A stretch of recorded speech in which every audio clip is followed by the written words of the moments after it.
नमस्कार, स्वागत आहे तुमचं लेडीज फॅशन क्लबमध्ये। पहिल्या पार्टमध्ये आपण साडी कटिंग कशी करायची ते शिकलो। आपण आता दुसऱ्या पार्टमध्ये साडी कशी शिवायची ते बघणार आहोत। जर तुम्ही चॅनलवरती नवीन असाल तर प्लीज सबस्क्राईब आणि शेअर करा।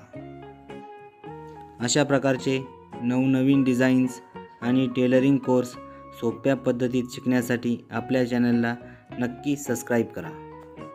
ही साडी सर्वांसाठी एकाच पद्धतीने शिवली जाते। हा उजवा पाय आहे, हा काष्टा आहे आणि हा डावा पाय आहे।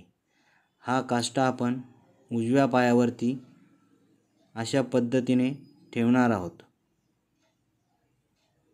हे बघा, हा जो आपला जे आकार आहे तिथेच आपल्याला फक्त शिलाई मारून घ्यायची आहे। उजव्या पायावरती आपण असा काष्टा उलटा करून ठेवलेला आहे। त्यानंतर आपण इथे शिलाई मारून घेणार आहोत। इथे मी शिलाई मारून घेतलेली आहे। आता आपला हा दुसरा पाय आहे, हा डावा पाय आहे, हा आपण त्याच्यावरती ठेवून इथे पण आपण जे आकारावरती अशा पद्धतीने शिलाई मारून घेणार आहोत। फक्त आपल्याला जे आकारावरतीच शिलाई मारून घ्यायची आहे। लहान आणि मोठ्यांसाठी साडी शिवण्याची एकच पद्धत असते। इथे आपण शिलाई मारून घेतलेली आहे। हे बघा, हा आपला पुढचा काष्टा तयार झालेला आहे एकदम सोप्या पद्धतीने। आता आपण इथे वरती एक आडवी अर्धा इंचावरती टीप मारून घेणार आहोत, जेणेकरून आपला पुढला काष्टा तयार होईल। आपण इथे पुढे शिलाई मारून घेतलेली आहे। हा आपला पुढला काष्टा तयार झालेला आहे। काष्टा हा डाव्या पायावरती येईल। हा पदर आहे आपला, जो आपण क्रॉस जी साईड आपण कापली होती, जी छोटी साईड आहे ती आपण वरच्या बाजूला ठेवून दाखवल्याप्रमाणे उजव्या पायावरती आपल्याला जे आकारावरती शिवून घ्यायची आहे। हे बघा, उजव्या पायावरती आपण दाखवल्याप्रमाणे पदर जोडून घेतलेला आहे। आपला पदर जॉईंट झालेला आहे, काष्टा झालेला आहे। आता आपण पाठीमागचा काष्टा जोडून घेणार आहोत। काष्टा आपण उलटा करून ठेवायचा आहे आणि असा आपल्याला इथे उजव्या पायावरती जे आकार शिवून घेतल्यानंतर खालच्या बाजूला टीप मारून घ्यायची। हे बघा, दाखवल्याप्रमाणे असा जे आकार जोडून घ्यायचा आहे।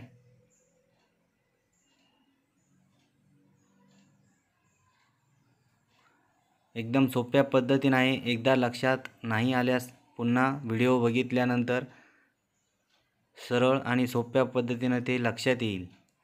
हे बघा, इथे खाली बॉटमवरती आपण काष्टा मागचा जो काठ आहे तो ठेवलेला आहे आणि उरलेल्या कपड्याच्या आपण प्लीट्स घेणार आहोत।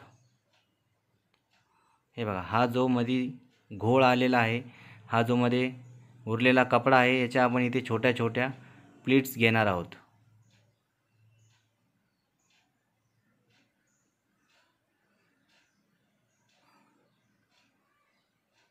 एकदम सोप्या पद्धतीनं आणि सहज लक्षात येईल अशा पद्धतीनं आपण साडी शिवत आहोत।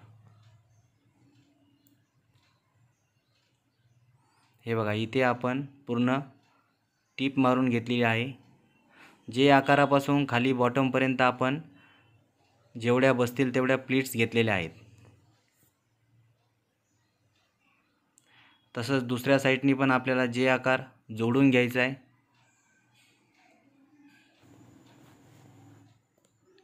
इथे आपण टीप मारून घ्यायची।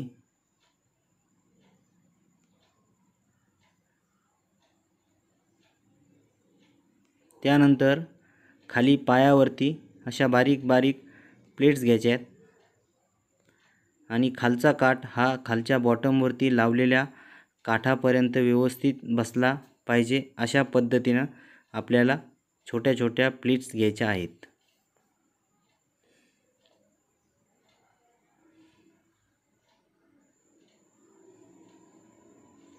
हे बघा दाखवल्याप्रमाणे आपला मागचा काष्टा दोन्ही बाजूनी जॉईंट झाल्यानंतर राहिलेला जो जे आकार आहे दोन्ही पायांचा तो आपण असा जोडून घेणार आहोत। एक साईड आपण पुढचा काष्टा लावताना जोडून घेतली होती आणि आता ही दुसरी बाजू आहे ती पण आपण व्यवस्थित जोडून घेणार आहोत। लक्षात ठेवा फक्त जे आकार आहेत त्याच्यावरतीच शिलाई मारायची। ज्या वेळेस आपण पुढचा काष्टा तयार करू त्यावेळेस खाली पायावरती आपण शिलाई मारणार आहोत। हे बघा आता आपण इथे अशी व्यवस्थित साडी आतमध्ये घातल्यानंतर पायावरती आपण टीप मारून घ्यायची। लक्षात ठेवा पुढचा काष्टा हा उजव्या पायावरती आला पाहिजे। दोन्ही पाय जोडताना पुढील काष्ट्याचा जे आकाराच्या खालची जी बाजू आहे ती उजव्या साईडला आली पाहिजे।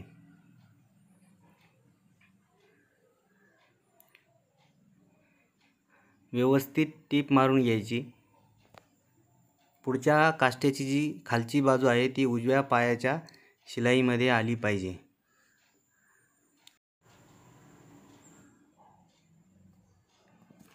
आपल्याला इथे डबल टीप मारून घ्यायची आहे। त्यानंतर साडी सरळ करून घ्यायची। हे बघा हा आपला पदर आहे आणि आता हा आपला पाठीमागचा काष्टा आहे तो आपण तयार करून घेऊया। काष्टा पायाच्या उंचीप्रमाणे व्यवस्थित घेऊन कमरेवरती टीप मारून घ्यायची आणि जो आपला काष्ट्याचा उरलेला कपडा आहे त्याच्या छोट्या छोट्या प्लेट्स आपल्याला काष्ट्याच्या आतील बाजूला घ्यायच्या आहे।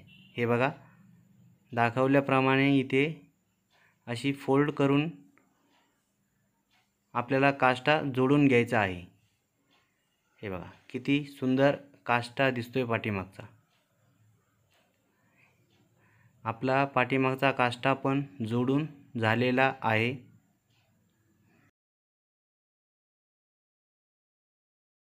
मागचा काष्टा तयार झाल्यानंतर आपण कमरेला बेल्ट लावून घेणार आहोत। हा आपला पाठीमागचा काष्टा तयार झालेला आहे।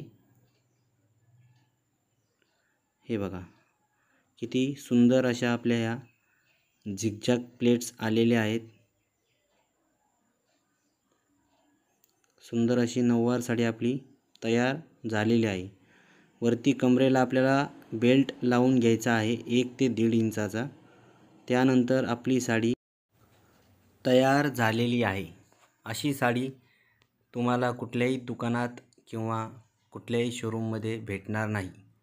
आपण जी रेडीमेड साडी घेतो ती खूप वेगळी असते आणि त्याची फिटिंगही इतकी सुंदर भेटत नाही।